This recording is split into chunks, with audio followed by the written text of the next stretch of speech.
सर्वांना हरिओम. सुखासारिखे पूर्ण वैराग्य जाचे, वसिष्ठा परी ज्ञान योगेश्वराचे. कवी वाल्मिका सारिखा मान्य ऐसा, नमस्कार माझा सद्गुरु रामदासा. श्रीमद्भागवत दशक 5वा. या दशकाचं नाव आहे मंत्राचा. हा मंत्राचा दशक आहे. त्यामध्ये आपण आज समास पहिला श्री गुरु निश्चय याचा थोडक्यात अभ्यास करणार आहोत. मानवी जीवनामध्ये विविध क्षेत्रात अहोरात्र ज्ञान साधना चालते. ज्ञानाच्या मागोमाग सामर्थ्य येते. त्या सामर्थ्याच्या जोरावर माणूस स्वतःला जे हवे ते मिळवण्याची सतत धडपड करीत असतो. परमार्थ साधना देखील आत्मज्ञान किंवा ब्रह्मज्ञान करून देण्यासाठीच आहे. हा दृष्टिकोन येण्याआधी सद्गुरूंची अत्यंत गरज असते. आता सद्गुरू म्हटला की सत्शिष्य आलाच. सद्गुरूच सत्शिष्याला आत्मज्ञान करून देतो. म्हणून ते दोघे जेथे असतात, सद्गुरू आणि सत्शिष्य हे दोघेही जेथे असतात, तेथे ज्ञानाचा विषय आपोआप आलाच. पण सर्वांना ज्ञानाचा अधिकार एकसारखा नसतो.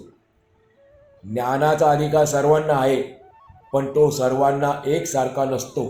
म्हणून त्याचे विवेचन करताना समर्थांनी बद्ध, मुमुक्षु, साधक आणि सिद्ध असे माणसांचे 4 प्रकार सांगितले आहेत. जगामध्ये कोणताही जीव जन्माला येतो तेव्हा तो अगदी असहाय व असमर्थ असतो. जगण्यासाठी काही काळ त्याला दुसऱ्यांवर अवलंबून राहावेच लागते. दुसऱ्यांकडून शिकून मगच प्राणी स्वतंत्रपणे वागतो. मनुष्य प्राण्याचा विचार केला तर बहुतेक सर्वच गोष्टी त्याला दुसऱ्यापासून शिकावे लागतात असे दिसून येते. जन्म झाल्यापासून ते मरेपर्यंत मनुष्य काही ना काहीतरी शिकतच राहतो. म्हणजे त्याला शिकवणारा कोणीतरी गुरु असतोच.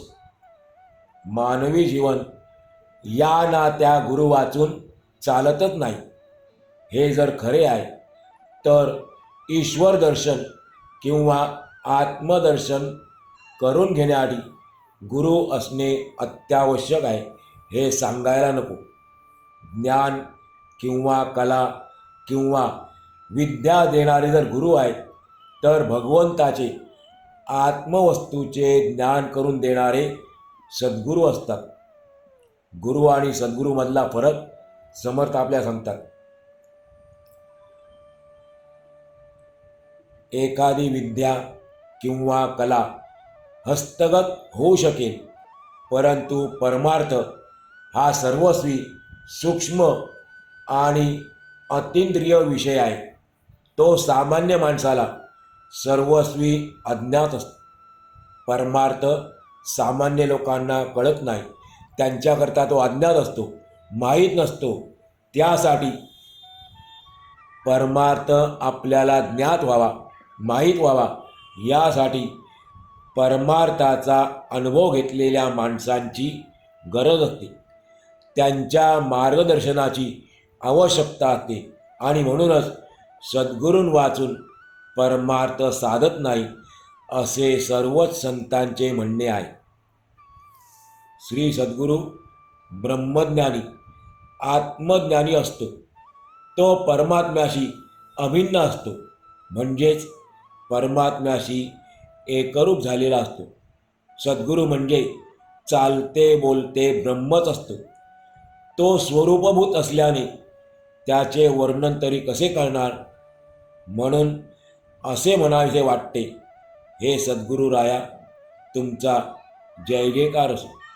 तुम्ही पूर्ण काम आहात, कारण तुमच्या सर्व वासना तृप्त झालेल्या आहेत.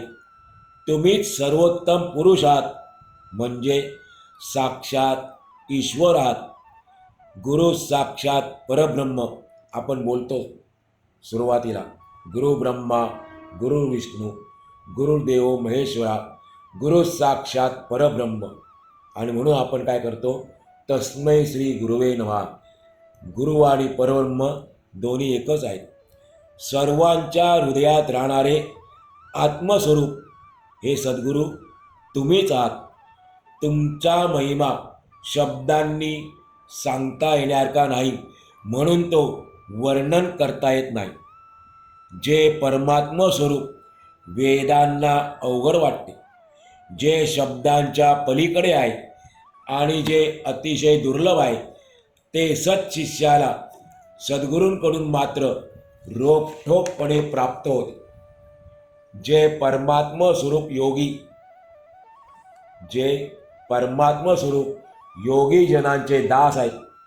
खास रहस्य आहे, जे भगवान शिवशंकराचे खास राहण्याचे ठिकाण आहे, जेथे विश्रांतीला सुद्धा विश्रांती मिळते, जे अतिशय गूढ व सखोल आहे, ते ब्रह्म हे सद्गुरू तुमच्या कृपेशिवाय स्वतः आपण बनून जातो.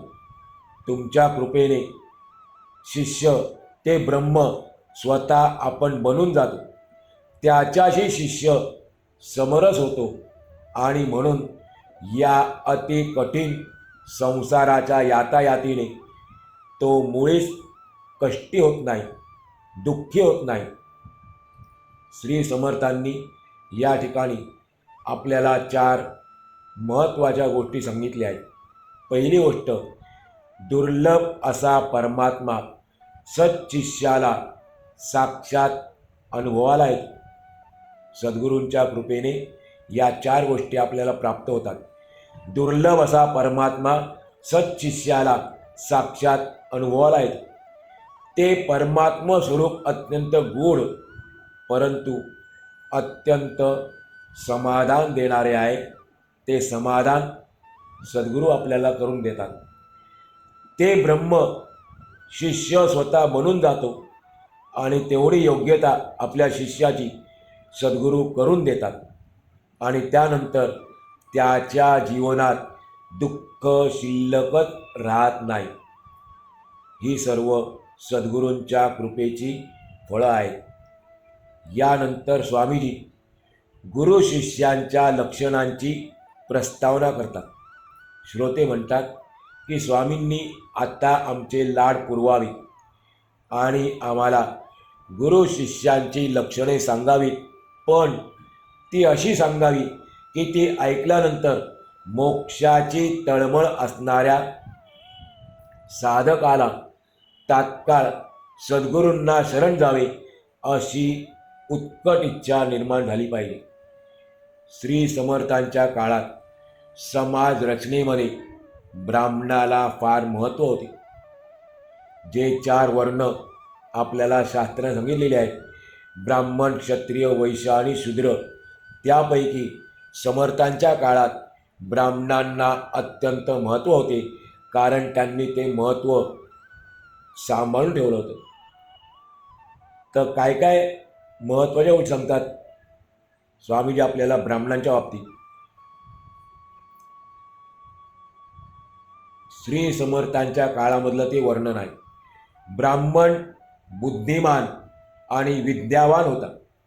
वैदिक जीवन पद्धतीची परंपरा त्याने कशी तरी सांभाळून ठेवली होती. व्यवहारातील धर्मामध्ये कर्मामध्ये त्याच्या शब्दाला किंमत असल्याने, महत्त्व असल्याने तो एक प्रकारे गुरुत्व मिरवीत होता, पण त्याच्यामध्ये उणीव होती. भगवंताच्या बाबतीत तो मार्गदर्शन करू शकत नव्हता. संतांनी त्याला न दुखावता लोकसंग्रह केला. म्हणून या समासात श्री समर्थांनी व्यवहारात ब्राह्मणाचे मोठेपण मान्य केल्यासारखे दाखवून परमार्थात ते मोठेपण चालणार नाही असे मोठ्या खुबीने पण स्पष्ट शब्दात सांगितले आहे. समर्थ म्हणतात, अहो, ब्राह्मण हा सर्वांचा गुरु आहे. या ब्राह्मणासाठीच नारायणाने अवतार घेतला.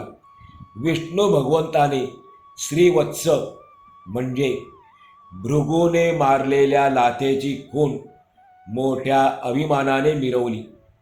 तेथे इतरांची काय कथा. ब्राह्मणाचे वचन प्रमाण मानले जाते, आधारभूत मानले जाते. त्याच्या वचनाने शूद्रसुद्धा ब्राह्मणाच्या योग्यतेला पोचतात. ब्राह्मणाच्या मंत्राने वचनाने दगडांमध्ये सुद्धा देवपण अवतरते. आणि म्हणून आपण एखाद्या मूर्तीची प्राणप्रतिष्ठा करायची असेल तर त्यावेळेला ब्राह्मणांच्या हस्ते करतो, कारण त्याच्या मंत्राने त्या मूर्तीमध्ये भगवत तत्व येतं. आणि म्हणून म्हटलेलं आहे, दगडामध्ये सुद्धा देवपण अवतरते. ज्याची मुंज झाली नाही, यज्ञोपवीत ज्याने धारण केलं नाही, तो ब्राह्मण म्हणून जन्माला आला असला तरी तो निसंशयपणे शूद्रच असतो. मुंज म्हणजे दुसरा जन्म, म्हणून ब्राह्मणाला द्विज म्हणजे दोनदा जन्माला येणारा असे सांगतात. पहिला जन्म आईच्या उदरातून होतो तो, आणि ज्या वेळेला त्या बालकाची मुंज होते, यज्ञोपवीत संस्कार केला जातो, त्यावेळेला त्याचा दुसरा जन्म मानलेला आहे, म्हणून त्याला द्विज असे म्हणतात. याकरिता ब्राह्मणाला पूज्य मानावे अशी वेदाची आज्ञा आहे. ती सगळ्यांनीच प्रमाण मानली पाहिजे. जे वेदाच्या उलट आहे ते सर्व अप्रमाण मानावे, कारण ते भगवंताला सुद्धा आवडत नाही. वेदाच्या उलट सर्व अप्रमाण आहे आणि म्हणून ते आपण मानू नये, आणि ते मानणारे भगवंताला आवडत नाही.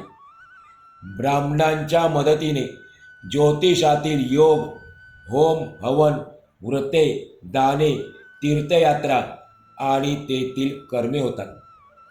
होम करायला ब्राह्मण लागतो, दान करायला ब्राह्मण लागतो, उद्यापन व्रताचं करायचं असेल तर ब्राह्मण लागतो.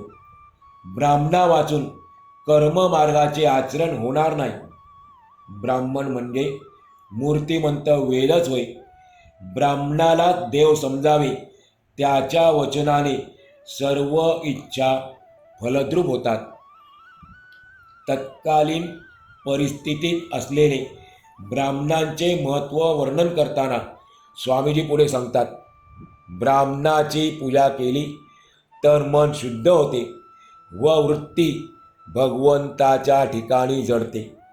त्याचे तीर्थ घेतल्याने मनुष्याला उत्तम गती मिळते. लक्ष भोजन घालण्यासाठी ब्राह्मणच लागतात, इतर जाती चालत नाही. भगवंत फक्त अंतःकरणातील शुद्ध भाव पाहतो, इतर गोष्टींची तो किंमत ठेवत नाही.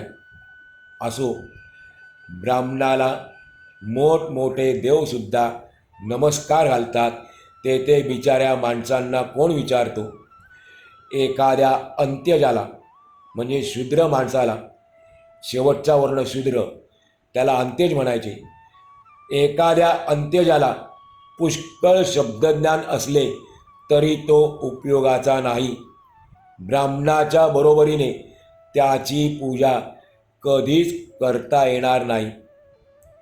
लोकरीतीला सोडून काही वेगळे करणे हे वेदाला मान्य नसते, म्हणून त्याला पाखंड मत म्हणतात. असो, जे शंकराचे व विष्णूचे भक्त आहेत त्यांची ब्राह्मणावर श्रद्धा असते. ब्राह्मणाला पूज्य मानल्याने पुष्कळ लोक पावन झाले. या ठिकाणी ब्राह्मणांची बाजू उचलून धरावी असा समर्थांचा हेतू नाही. लोकपरंपरेमध्ये ब्राह्मणाला इतके महत्त्व असताना सद्गुरू आणखी कशाला हवा? ब्राह्मणाला पूज्य मानल्याने जर मोठ्या देवापर्यंत जाता येते तर मग सद्गुरूंची जरूर काय, असा प्रश्न येतो. पण असा प्रश्न ज्या वेळेला येतो त्यावेळेला आपला आत्मस्वरूपाचा ठेवा आहे तो सद्गुरूंशिवाय प्राप्त होत नाही, म्हणून सद्गुरू करावा, हे त्या प्रश्नांचे उत्तर आहे. आपण जी धार्मिक कृत्ये करतो त्यासाठी ब्राह्मण पूज्य मानावा, पण तेवढ्यापुरताच. आत्मज्ञान मात्र सद्गुरूं वाचून मिळत नाही आणि आत्मज्ञान होत नाही तोपर्यंत जन्म मृत्यू चुकत नाही आणि नुसते दुःख मात्र आपल्याला भोगावे लागते. सद्गुरूंनी कृपा केल्याशिवाय ब्रह्मज्ञान होणे शक्य नाही आणि जोपर्यंत ते होत नाही तोपर्यंत अज्ञानी माणसे या दृश्याच्या प्रवाहात, म्हणजे या दृश्य जगताच्या प्रवाहात बुडून जातात. आत्मज्ञान करून न घेता माणूस जे जे काही करतो ते सर्व अज्ञानातून होत असल्याने त्याला पुन्हा पुन्हा जन्म घ्यायला कारण होते. म्हणून ब्रह्मज्ञान होण्यासाठी सद्गुरूंची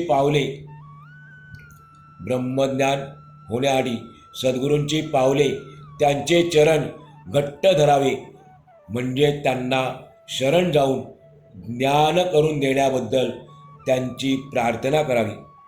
ज्याला भगवंताचे दर्शन व्हावे अशी खरोखरच तीव्र इच्छा आहे त्याने संत महात्म्यांची संगत धरावी.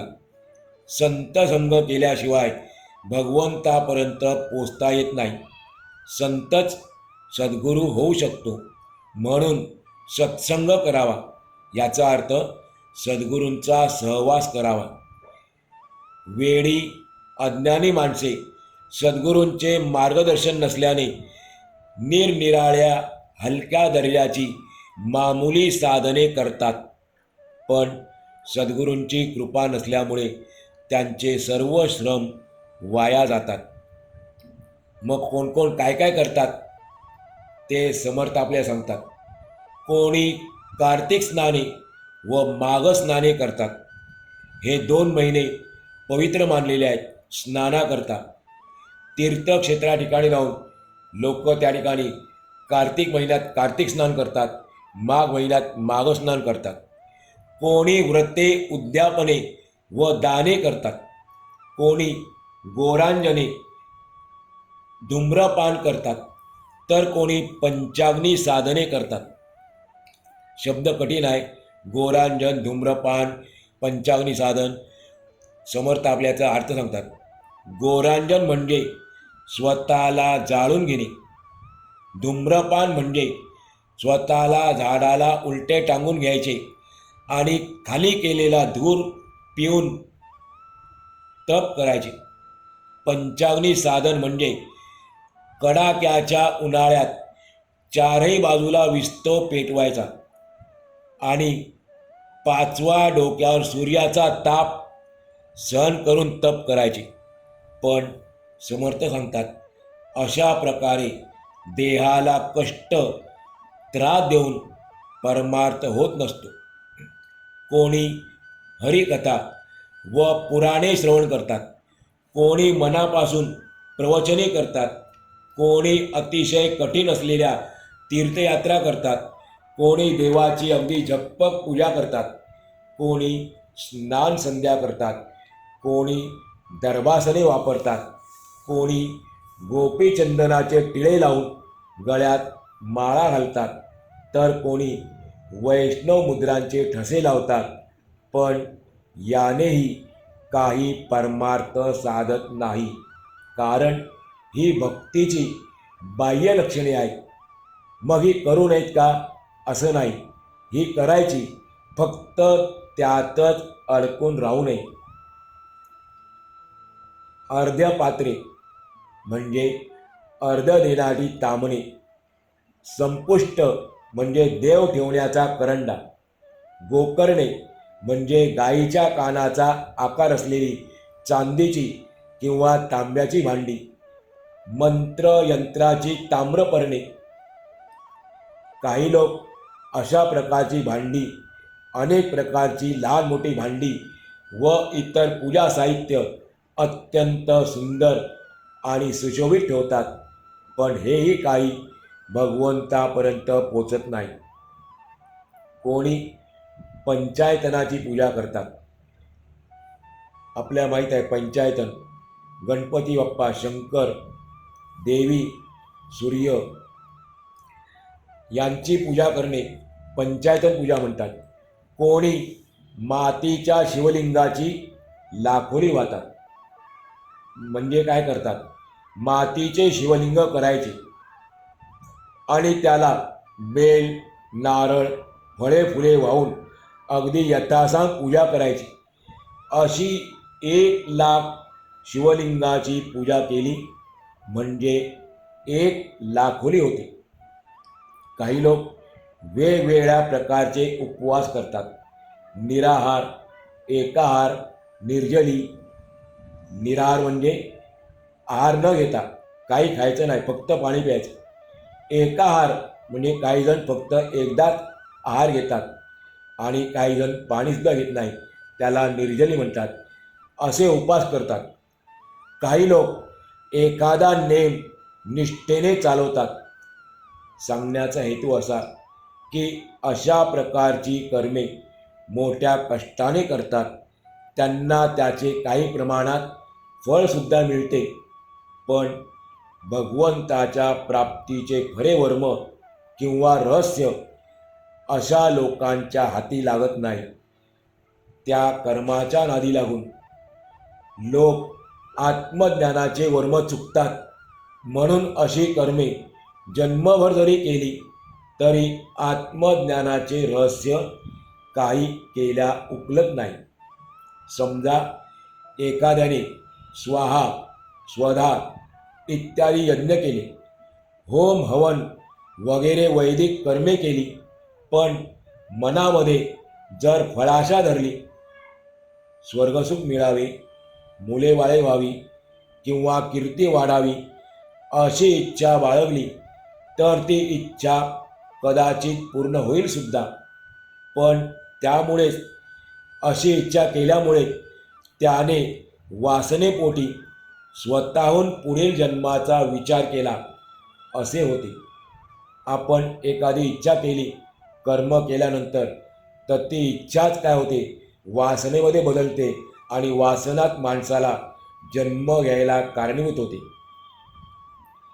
समजा एखाद्याने खूप कष्ट करून 14 विद्यांचा अभ्यास केला, एखाद्याने योग साधना केली आणि त्याला यथावकाश वृद्धी, सिद्धी, अतींद्रिय शक्ती प्राप्त जरी झाली, तरी सद्गुरूंची कृपा झाल्याखेरीज त्याचे आत्मकल्याण होत नाही, त्याला आत्मज्ञान प्राप्त होत नाही आणि ते ज्ञान नाही तोपर्यंत यमलोकाच्या यातना काही चुकत नाही. ज्ञाना वाचून मानवी जीवनाची पूर्णता नाही. मग ते आत्मज्ञान असो की विज्ञान असो, ज्ञानातच खरी शक्ती, सामर्थ्य लाभलेले आहे. ज्या व्यक्तीच्या व समाजाच्या जीवनात ज्ञानाचा प्रभाव नाही, ज्ञानाची उपासना नाही, वाढ नाही, लालसा नाही, ती व्यक्ती व तो समाज या जगात उत्तम जीवन जगणे शक्यच नाही. समर्थ सांगतात, जोपर्यंत आत्मज्ञान होत नाही तोपर्यंत जन्म मरणाचे चक्र काही केल्या सुटत नाही. श्री सद्गुरूंच्या परमकृपेशिवाय गर्भवास आपल्याला चुकणार नाही. नरकात जाणे मात्र आपल्या नशिबी लागलेले असणार आहे. जोपर्यंत ब्रह्मज्ञान होत नाही तोपर्यंत ध्यान, धारणा, मुद्रा, आसन, भक्ती, भाव, भजन या सगळ्या गोष्टी व्यर्थ ठरतात, निरुपयोगी ठरतात. भक्तीचेनी योगे देव निश्चये पावती मानव. एके ठिकाणी म्हटलेलं आहे, भक्तीचेनी योगे देव निश्चये पावती मानव. सोपी ओळ आहे. मनुष्य भक्तीच्यामुळेच भक्तीच्या योगाने देव प्राप्त करून घेऊ शकतो, हे आपण सर्वांनी ध्यानात ठेवले पाहिजे. प्रपंचात व परमार्थात विवेक व त्यातून जन्मणारे जे ज्ञान आहे त्यांनाच मानवी जीवनात खरी किंमत आहे. ज्याप्रमाणे एखादा सूरदास म्हणजे अंध व्यक्ती कोणाचे मार्गदर्शन न घेता चालू लागला तर तो चिखलात किंवा खड्ड्यात पडणार हे सांगायला नको. त्याचप्रमाणे जीवनात ज्याला सद्गुरूंची कृपा प्राप्त होत नाही तो भलत्याच मार्गाने जातो. म्हणून माऊलींनी हरिपाठात म्हटलेला आहे, मनोमार्गे गेला तो येतेची मुकला, हरिपाठी स्थिरावला तोची धन्य. सद्गुरूंच्या कृपेने जो हरिपाठात स्थिर झाला तो धन्य आहे. पण मनोमार्गाने गेला, आपल्या मनाप्रमाणे वागायला लागला तर त्याला मोक्ष मिळत नाही. असा मनुष्य सद्गुरूंच्या कृपेशिवाय भलत्याच मार्गाने जातो. उगीच इकडे तिकडे भटकतो. नुसता भटकत नाही, भरकटतो.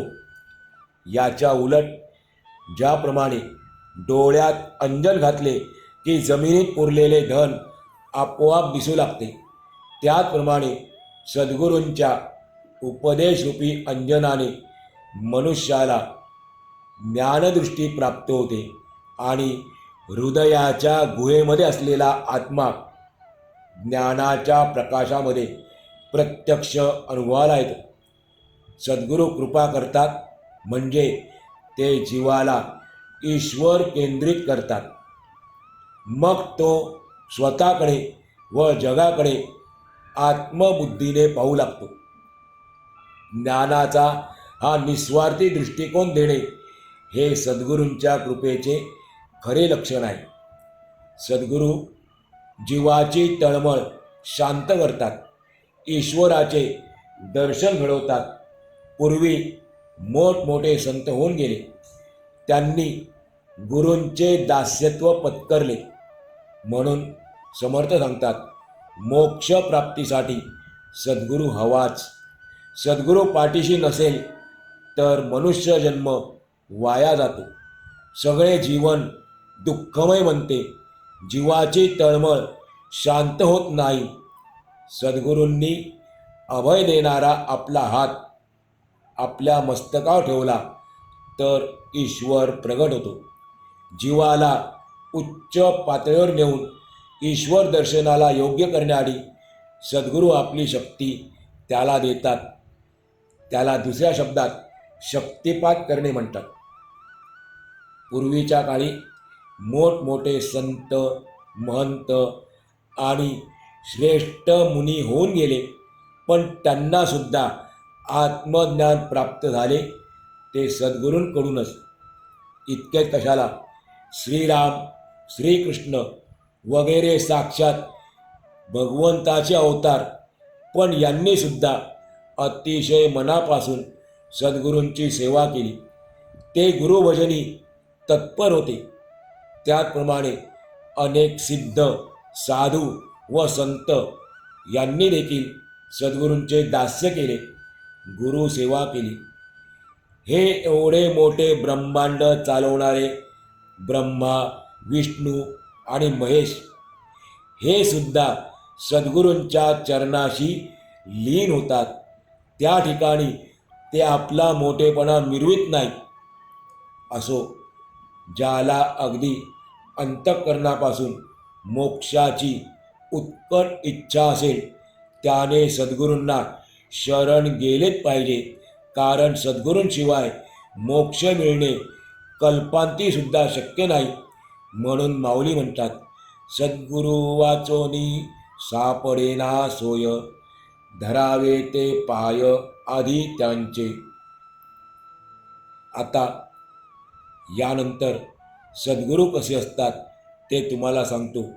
स्वामीजी म्हणतात, ते इतर गुरूंच्या सारखे नसतात.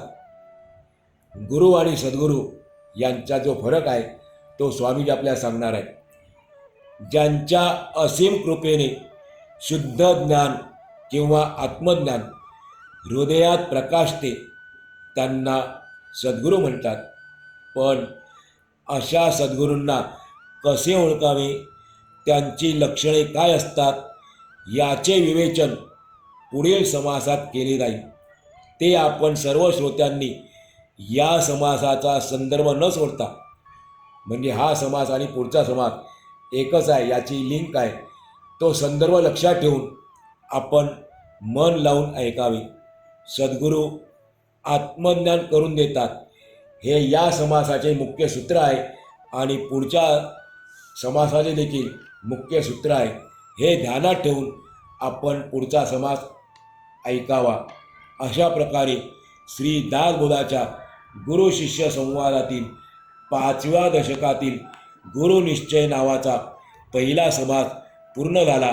आज आपण या ठिकाणी आजचा पूर्ण करूया.